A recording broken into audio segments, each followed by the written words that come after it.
Hey everyone, happy Tuesday. Happy Tuesday. It is so beautiful outside. I hope you guys get the opportunity to get out and enjoy some of this beautiful weather while you can. As you can see, I have a different background today. We are out of Philly. We are out of Philly for the week.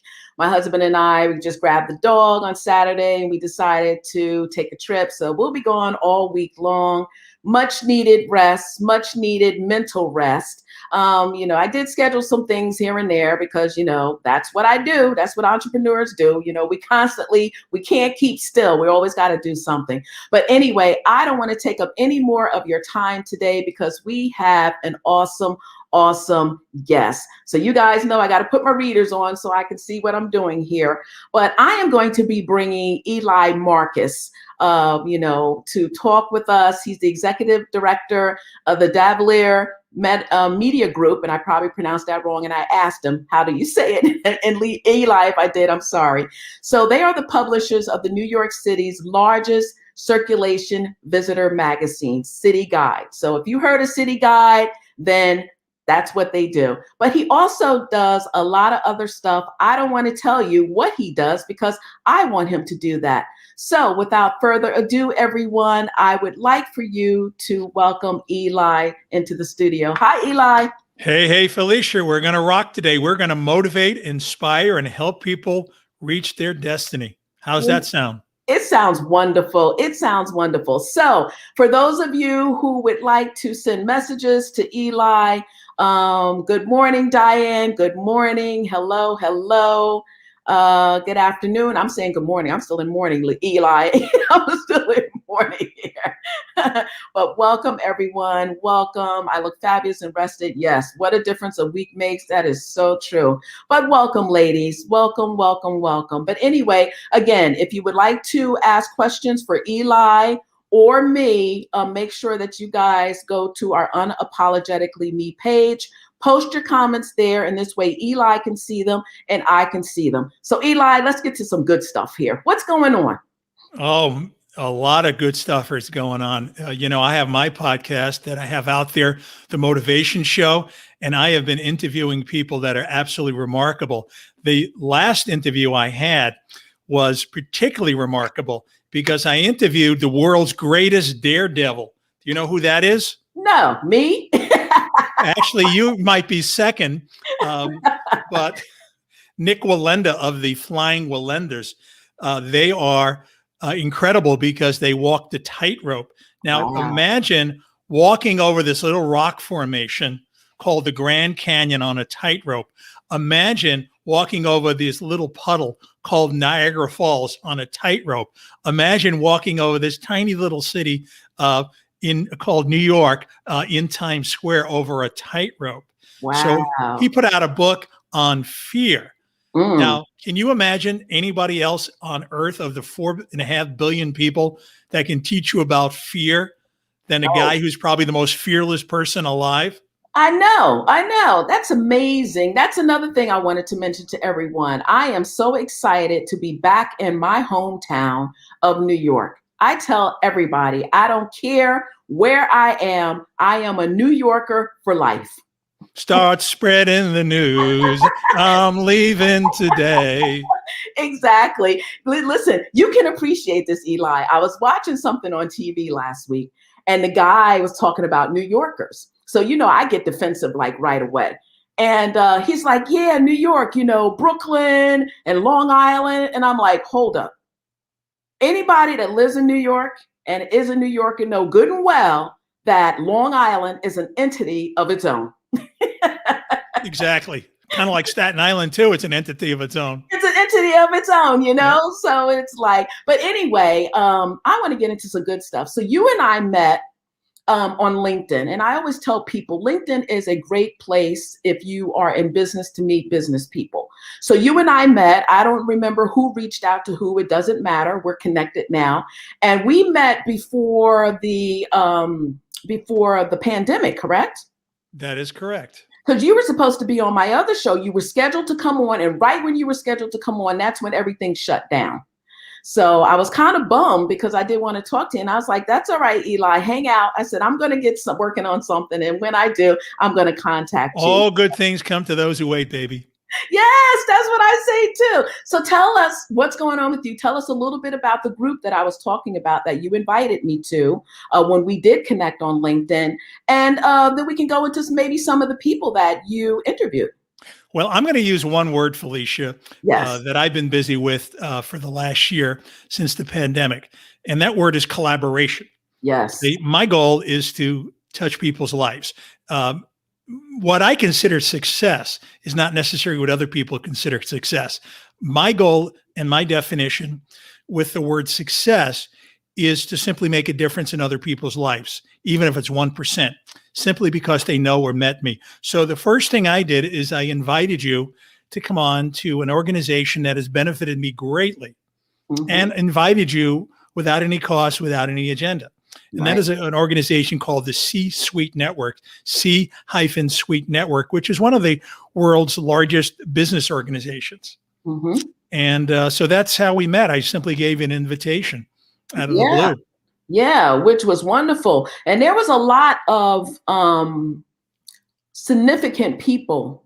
I mean, I think it was like 100 people on that. Over 100. Yep. Yeah, and it was on a Friday. It was on a Friday. That's right. And I was amazed at, first of all, the dedication of all these people to be on at that time on a Friday. And it was just a great group. It was a great group, which I plan on visiting again. I think I have the schedule. It's just that you and I know life gets in the way and we get busy. And unfortunately, you know, we can't get to everything that we need to get to.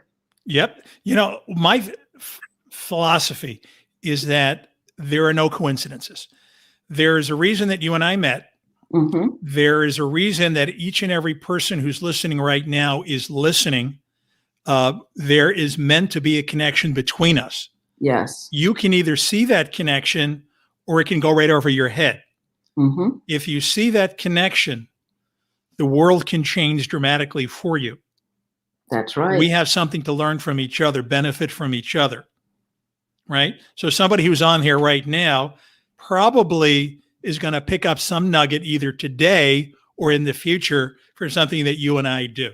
Maybe they're listening to one of my podcasts and maybe one thought finally gets through to them. Maybe they're suffering with an ailment and either myself or somebody I've interviewed who's a lot smarter than me, who's an expert on sleep, expert on cancer, expert on heart disease, can give you comfort, can give you relief, can give you a formula that even your doctor can't teach you. Because when you go to your doctor's quick with the prescription pad. That's right. Do you realize how little doctors know about nutrition, Felicia? That they get only a handful of hours at best of nutritional training. And if every doctor treated their patients with nutritional advice, you'd be surprised how many of those diseases would rapidly disappear. So anybody here who's suffering or knows someone who's suffering, I know people and I know things that I've learned from them that might be able to help you on your path that your doctor may not be able to help you with. And that's why I do what I do. That's where my passion comes from in doing my podcast. I don't make money on the podcast. I do it because I have a love and a desire for self-help and to share that with other people. So they don't spend 3-4 decades running around like a rat in a maze, frustrated and suffering. They can get a quicker answer. You know what? And that is so true. And I can say that and definitely agree with you coming from a medical background before I pursued entrepreneurship full time. And it's funny that you say that because the money is in the medicine, because all doctors know how to do is give you medicine to treat what it is supposedly that is wrong with you. Well, they forget. So I take one medication to combat what the problem is. Now my body gets used to that. So you either give me something stronger or you give me something else. So now my body gets used to that. So either I'm getting stronger as far as the medication dose or I'm going on another medication. But while all this is happening, you forget you're having side effects. So now, and then you need a medication for that. For the side effects. Exactly. So I'm so glad that you said that, because I can definitely agree with that. But, you know, you can't blame them because that's all they know. I always say that the nurses they know the patients better because they're with the patients all day long. They write the notes, they talk to the patients, they're with the patients. The doctor comes in there and they assess them, but it's the nurse that takes care of the patient. And I think sometimes people forget that. Yeah, it is not my role or my desire to criticize anybody. It Right. is my role to help people to empower themselves and to educate themselves so they're not relying on somebody simply because they have a white lab coat. And it doesn't make them a bad doctor or a bad person, because they can be very helpful. They can save your life, but you have to have you have to be armed with your own self-knowledge. If you have a chronic issue and you simply accept that you have to be on a medication for the rest of your life, that's not the best answer. There's two forms of diabetes. One of them is genetic and there's not a lot you can do about it. The other one is something you can definitely do something about and you can definitely cure. Right. But it's not in the prescription pad that's going to cure it. That's right. It's in your diet. You're right. Your diet and taking care of yourself. That's the best way. And your lifestyle.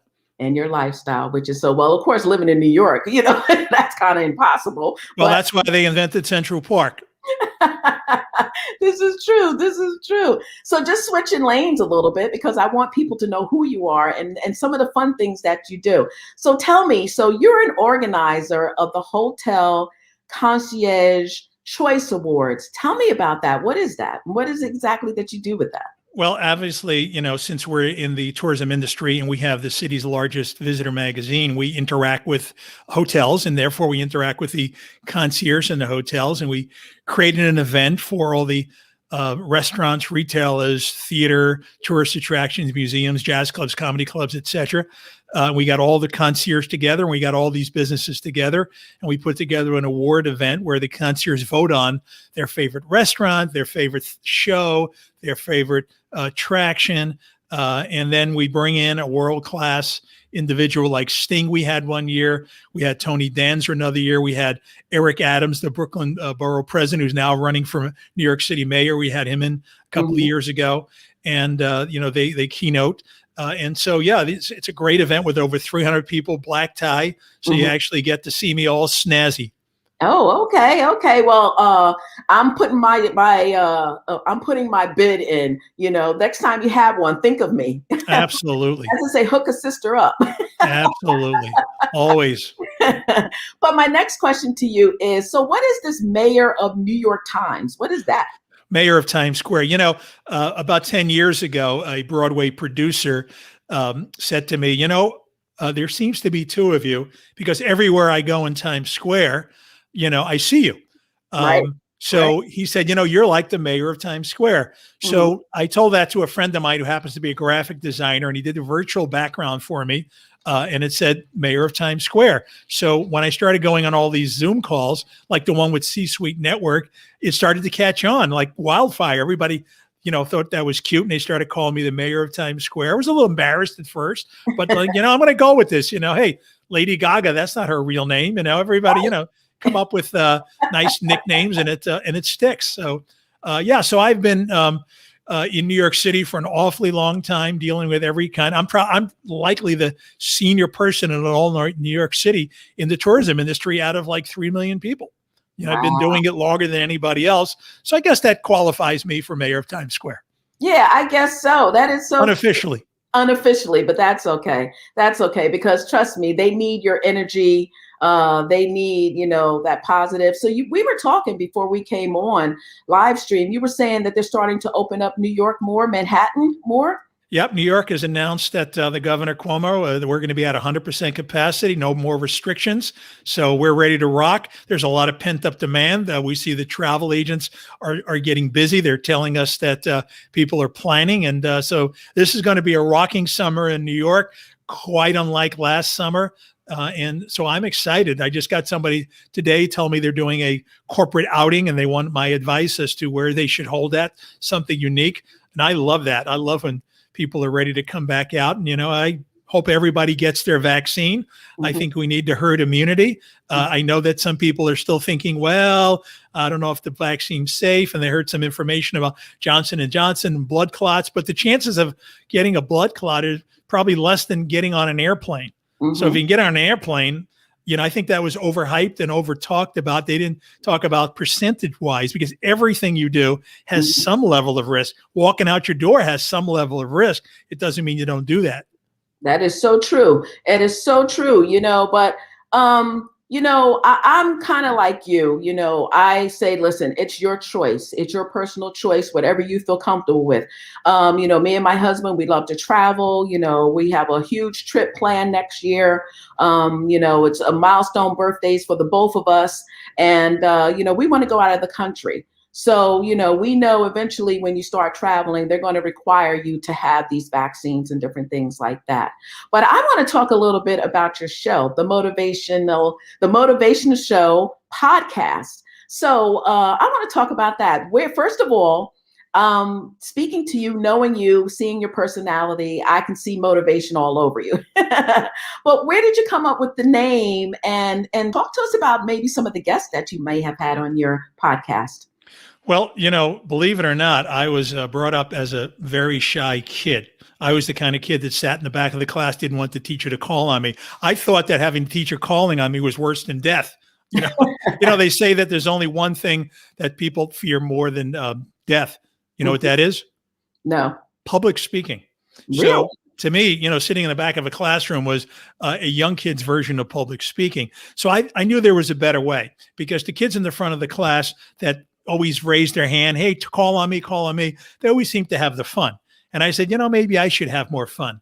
So I started sort of looking at all the great comics of the day, whoever was funny, Jerry Lewis or Don Rickles or Red Fox, and I started looking at their mannerisms, and I started to mimic that a little bit. I wanted more personality. I started reading every self-help book I can possibly get my hands on. Then I opened up the largest seminar company in the United States called the Seminar Center. And I flew all these people in that wrote all the great books, on self-help, like Feel the Fear and Do It Anyway by Dr. Susan Jeffers. Now think about that title, Feel the Fear and Do It Anyway. If you can internalize that title and understand that title and work with that title, you can transform your life. Every one of us has fears, but it doesn't mean that you have to eliminate the fear. That's true. Because you can, but it's okay that you don't eliminate it. It's okay you're still sweating. It's okay your heart beats. My heart beats often in situations, even though it doesn't make sense that it does. But it's okay. Feel it and tackle it. The only thing that's not okay is to feel the fear and to back off from it. It's okay to feel the fear, do it anyway, and it's even okay to fail. In fact, it's almost preferable to fail, because by failing, you learn that you didn't die. You learn that, something, okay, so what? You can go back out and do it again. So fast forward, I started my podcast, right? Because I have a love of self-help. It's helped me. It's transformed my life. So my recent last interview was extraordinary with Nick Wallenda of the Flying Wallendas. He's the world's greatest daredevil, and he just wrote a book about fear. I'm going to stay on that fear topic because we all have fear. A lot of us don't realize we have fear. It's underlying, it's subconscious, and we've done nothing about it. We've just allowed it to rule our lives. And it's maybe the thing that hasn't allowed us to become that millionaire, the thing that hasn't allowed us to fulfill our dreams, the thing that hasn't allowed us to chase our destiny, the fear of success, the fear of failure, the fear of whatever. You can work with your fear. You can conquer your fear. If a man can walk on a tightrope over Grand Canyon, what can you do? Exactly. So how do you tackle the fear? Read his book, listen to my podcast, do the things you need to do. Apply yourself. If you sit back and you just allow the fear to just overwhelm you, do nothing about it, it's all in the action. So a lot of people will often take a seminar or go to something and say, oh, that didn't work. No, it's not that the seminar or the motivation didn't work. It's that you didn't work it. It's only as good as your action. That's right. You have to take action. I love that you said that. Not to interrupt you, Eli, but I love that you said that. And the reason why I'm saying that, because I'm sure you know, that I have a women's organization. And I constantly say, I can give you the plate of food, I can give you the utensils, I can place it in front of you. What you do after that is on you. So don't say it didn't work. Don't say I give you the tools and the techniques that you need in order for you to succeed. It is up to you to do the rest. So I am so glad you said that. Yeah, I mean, there's a reason I don't just do one show in the entire year, because I know that motivation is going to wear off because life happens. And some people think they got the monopoly on problems. I like to call them challenges because it doesn't sound as bad, but everybody's got, not to use too much French there, but it starts with an S and a T, happen to them all the time. Mhm. And so it's not what happens to you in life, it's how you react to what's happening.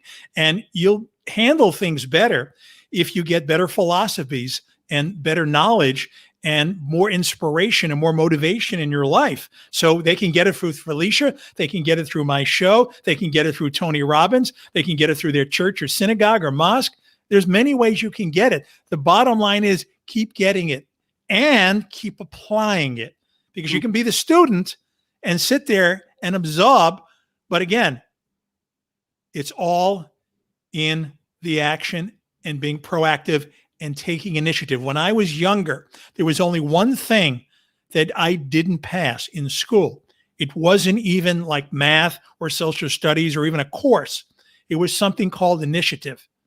And by failing initiative, which I didn't even understand the word at the time, and by looking it up and asking people, what is this word? How do I pronounce it? What's it all about? And by learning that and by failing, it was the greatest favor I was ever given. So when people tell me they're afraid to fail or they're afraid to ask somebody for a date, the best thing that can ever happen to you is for you to fail. So that you learn the lessons that you need to learn so that you will not fail as much in the future. You know what? You are so right. I tell people, this is not my first, second, third, fourth, fifth business. I've never had a business of this type before where I ran a women's organization. When I started, it's a little over 3 years ago, PWNC. I just wanted something where I can just go to events, we can have fun and have a great time. I had no idea that it would turn into what it is now. And it has grown so much, So, I mean, it's live. If your phone's going off, it's live. But I had no idea that, it was going to get to this point. But you're right. I still have fear before every interview. If I go, before someone, they want to write an article about me, if an interview, I still have fear. I get dizzy. I get the stomach butterflies. And people are like, well, if you were to see yourself, you wouldn't think that way. No, I still get fear before it. But you know what? My dreams are bigger than my fears. That's powerful. My dreams are bigger than my fears. Absolutely. I love that. Absolutely. Your destiny, your legacy is a lot bigger than your fears. Think about that. Yeah. The moment of discomfort, would you trade that in for a legacy? Think about that. Would you allow the moment of discomfort to stop you from having a legacy? When you think about it in those terms, then you realize whatever heart palpitation you have for the moment or whatever sweat you have or however uncomfortable it is well worth it for that moment to get the lifetime of glory. I love the way you put that. And that's why I say, your vision is your vision. People don't have to understand it. It's not for them. It's for you. And there's so much more on the other side of your comfort zone than you know. I mean, I have been pushed to some places where I was shaking under the table, but you would never know. You would never know. And join the club, something. And, the funny part is often we think that everybody else is noticing or they're judging us. And when you get out of the mindset of being judged, you free yourself up. When you start dancing as if nobody's watching, you free yourself up. You see, I wasn't always this person. I was the guy that always was worried how people were going to perceive me. When you start to just be your true, authentic self, some people aren't going to like it. And you know something? Perfectly okay, because there's a whole lot of people going to like you. Yeah. And that's what counts. So don't focus on the negative. Accentuate the positive, eliminate the negative. That is so true. I was like, you can't get, you know what? People think I'm crazy because I always say I love my haters. I love my haters. And I'll tell you why, Eli. They keep you accountable. They make sure you do what you say you're going to do. A friend of mine's, they'll give me a pass. Oh, you don't want to do that today? Okay, you can do it tomorrow. Tomorrow turns into next week. Next week turns into a couple weeks. Couple weeks turn into a month. My haters every day are looking. Your haters are looking. They want to see what it is you're doing because they want to see that you are doing what you say you're going to do. I want to give people some advice here right now. I interviewed Scott Hamilton. You remember Scott Hamilton, the 1984 Olympic gold medalist in skating, the most famous male ice skater in history. And when he talked about winning, he said that when you win, you are in a position of influence. They don't remember the guy who got the bronze medal. They don't remember the guy even that got the silver medal, but they remember the winner. The winner gets all the endorsements. The winner has a lifetime opportunity, a lifetime pass to be able to get on a pulpit and have their words spread throughout the universe. That is powerful. So if you have something in your life that's important for you to share with other people, by you winning, you put yourself in a greater position of influence so that your point of view gets out there among the clutter, even amongst the propaganda that we're fed in so many ways that it's not so helpful. But what I want to spread is I want to spread the love. I want to spread the joy. I want to spread the message that each and every individual is a miracle. The miracle of getting to this planet and being conceived is remarkable. God didn't put us here to just eat and drink and have a merry good time. And that's nothing wrong with that. But if that's all you think that you're here for is having a good time and being narcissistic, you got that wrong. You have a purpose. And the sooner you get on that horse of that purpose and start doing things that are going to benefit the entire human race, the better you're going to feel. And the thing that people don't realize is when you do random acts of kindness, guess who feels better? The first person who feels the most is yourself. You feel good about what you did. Try it. Go to a hospice, go to a food bank, volunteer. See how good you feel afterwards. Maybe beforehand, you're like, oh, this is a pain in the butt. See how you feel years later and how the memories of what you did resonate because you did something without an agenda, where everybody is so agenda based. We treat people based on an agenda. We're only nice to them when we're trying to sell them something or we can get something out of them. Right. Try just being nice for niceness sake, random acts of kindness. There you go. Eli, I so love that. I so love that. I always say that we are here to serve. That is our purpose. We are blessed to be a blessing to others. It's not about us. It's not about us. When you take the focus off of you and you put it on other people, the blessings come back. They always do. But if you have that mentality, like you said, me, or what I can get out of this, it's never going to work. You're never going to be successful. You're never going to be happy because if it's always me, no, it's not you. There's how many people in this world? And you don't even have to have money to be a servant. Like you said, volunteer somewhere, go to a shelter, volunteer there, whatever. You have the capability to be great.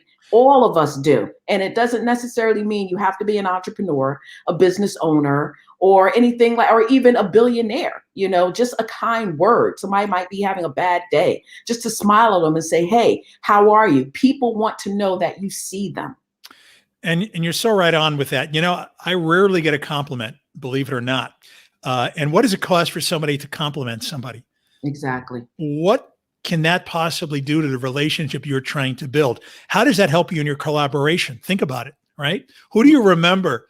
I collaborate with literally thousands of people. I only remember a handful of them because, our mind is on to the next thing. We hardly remember the conversation we had 3 weeks ago, but we remember the person that said something nice to us, complimented us. We remember that because we don't get those that often unless we're a celebrity, unless we've got something that's so extraordinarily unique. Everybody's always complimenting us, unless you're, Ken or Barbie, Right. Other than that, I'm not Ken. So therefore, I'm not getting compliments every day. And when I get it, it's like, wow, that's pretty special. Doesn't cost you anything. And it goes and do it sincerely. You can always find something to compliment somebody on sincerely. Get in that habit, and you'll see the quality of your relationships change. Absolutely. I told you, Eli, that time goes by so fast. So fast. So we are at the half an hour mark, but I put down there Eli's website, Eli Marcus success.com. Make sure that you guys go there. Make sure that you connect with them. What are other ways that people can connect with you, Eli? Well, first thing, Google the Motivation Show and whatever you listen to, whether it's iTunes, Apple, Google Podcast, you can listen to me on literally any podcast listening platform. You can email me at motivatea2z@gmail.com. That's motivatea, the number 2, z@gmail.com. You can follow me on Instagram. I'm on Instagram at Eli Marcus Success, and I'm on Facebook.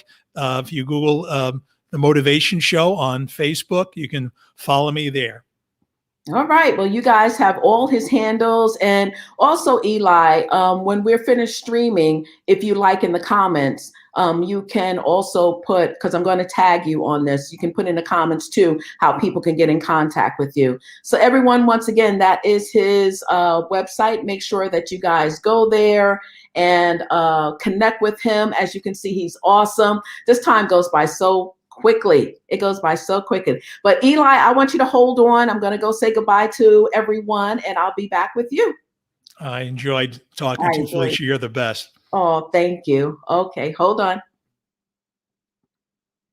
Okay, everyone. I hope you were able to get some good jewels from the show today. Let me tell you, this is only scratching the surface of, Eli, what he does, the things that he does on his show. Like he said, go back and listen to his show. A lot of motivational stuff, a lot of great tips, a lot of great techniques, positivity, which is what you want to be. We live in a world right now where there's so much negativity. You can't turn on the news without hearing bad stuff all the time. Take a break.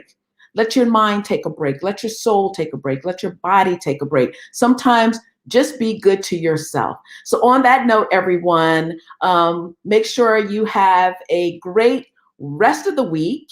And make sure also that you come back next Tuesday at 12:30 on Unapologetically Me. Oh, almost didn't get that out. But make sure, and I hope that you guys got some great information today and that you were able to get some great takeaways, and things like that. So I'm going to say bye. You guys have a great day. Take care.